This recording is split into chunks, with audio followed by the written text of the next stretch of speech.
তারপর আবার ভাত খাওয়াইছে, এরপর আবার মারছে, আবার খাওয়াইছে। তো এটা কোন মানে ইসে আছে?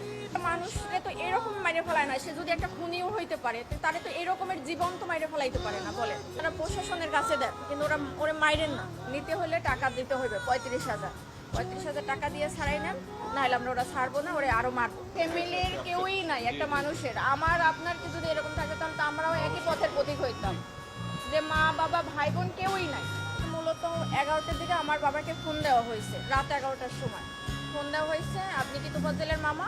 তখন আমার আব্বা ধরছে যে তখন বলছে যে তোফাজ্জেল এরকমের আমরা ওরা আটকাইছে, এই হলে আছে এখানে, এখন ওকে মানে নিতে হলে টাকা দিতে হবে 35,000।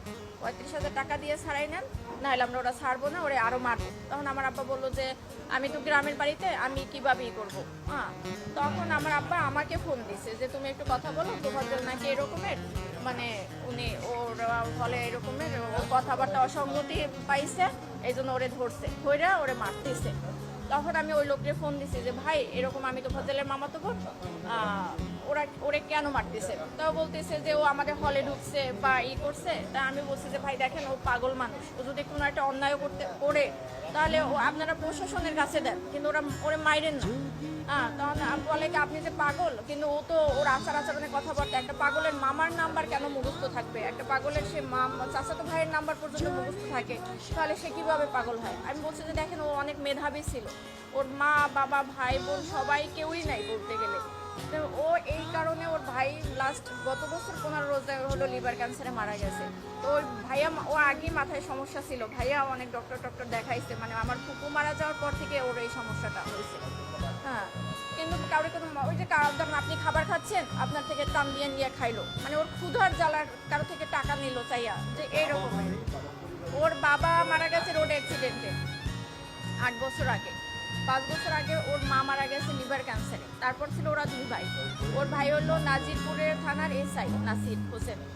তখন উনি গত বছর মানে পহেলা রোজায় ধরা পড়ছে ক্যান্সার, উনি 15 রোজায় মারা গেছে। তো ওর ভাই মারা যাওয়ার পরে ও হলো ও একদম রাস্তার উম্মত পাগল হয়ে গেছিল।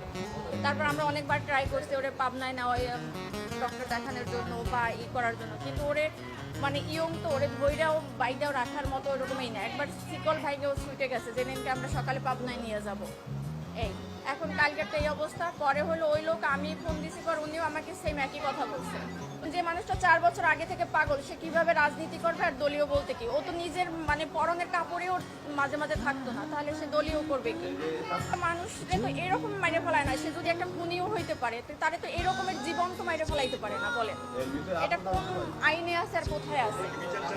অবশ্যই চাই একদম মানে সঠিক, যে মারছে তার একদম মানে সেই সর্বোচ্চ মানে আইনের সর্বোচ্চ ব্যবস্থা নিতে হবে, কারণ ওর গার্জিয়ান নাই, সেই জন্য একটা মানুষ অসহায় মানুষরা তো এরকম মারতে পারে না, একটা কুকুরেও তো মারতে পারে না, এরকম মারতে মারতে মারিয়ে ফেলাইতে পারে না। মারছে, তারপর আবার ভাত খাওয়াইছে, এরপর আবার মারছে, আবার খাওয়াইছে। তো এটা কোন মানে ইসে আছে? সে যদি কোনো একটা অন্যায় করতে পারে বা ওরা কথার অসঙ্গতি দেখায় তো তারা সন্দেহ করছে, তাহলে তাকে থানায় দিয়ে দিত।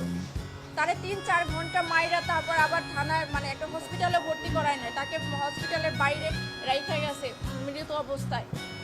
এটা কোন বিবেকে করছে বা এটা কোনো তো হইতে পারে না।